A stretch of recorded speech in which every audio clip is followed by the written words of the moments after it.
இன்னைக்கு நாம பார்க்கக்கூடிய தலைப்பு விசுவாச பார்வை. விசுவாச பார்வை. யோவான் 11ஆம் அதிகாரம் 41ஆம் வசனம். பிதாவே, நீர் எனக்கு செவி கொடுத்தபடியால் நான் உம்மை சோஸ்தரிக்கிறேன். இந்த வார்த்தை கிறிஸ்துவானவர் பிதாவை பார்த்து சொன்ன ஒரு வார்த்தை. இது எந்த நேரத்தில் சொல்லப்பட்டது என்று பார்த்தோமானால், லாசரு மரித்து அடக்கம் பண்ணப்பட்டு உயிரோடு எழுவதற்கு முன்பதாக சொல்லப்பட்டுள்ள ஒரு வார்த்தை. இந்த வார்த்தை ஒரு விசுவாசம் உள்ள வார்த்தையாய் காணப்படுகிறது.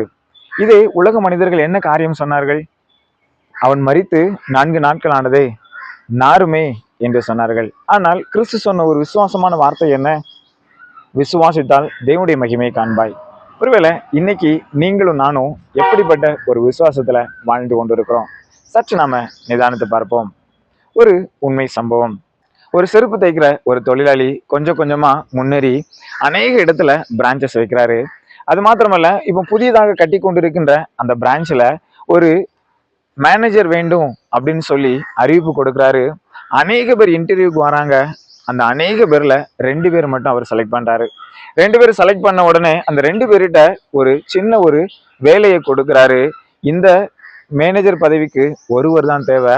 ஆனா நீங்க 2 பேர் இருக்கீங்க, உங்களுக்கு 2 பேத்துக்கும் நான் ஒரு டாஸ்க் தாரேன், அதை நீங்க நிறைவேற்றுங்க அப்படின்னு சொல்றாரு.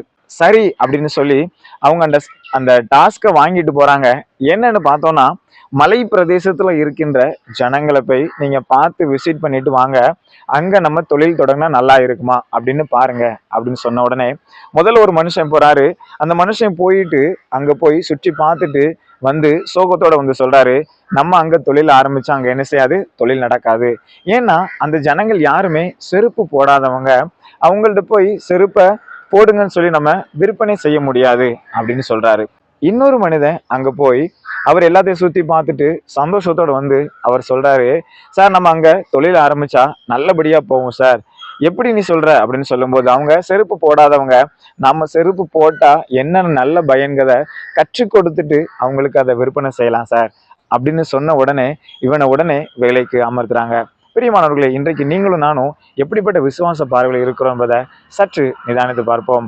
வேதம் அழகாக சொல்கிறது, என்னை பலப்படுத்துகிற கிறிஸ்துவினாலே எல்லாவற்றையும் செய்ய எனக்கு பலன் உண்டு என்று சொல்கிறார். ஒருவேளை நீங்களும் நானும் விசுவாசம் உள்ள பார்வைகளாக இருக்கிறோமா என்பதை சற்று நிதானித்து பார்ப்போம். கர்த்தர் உங்களை ஆசீர்வதிப்பாராக. ஆமென்.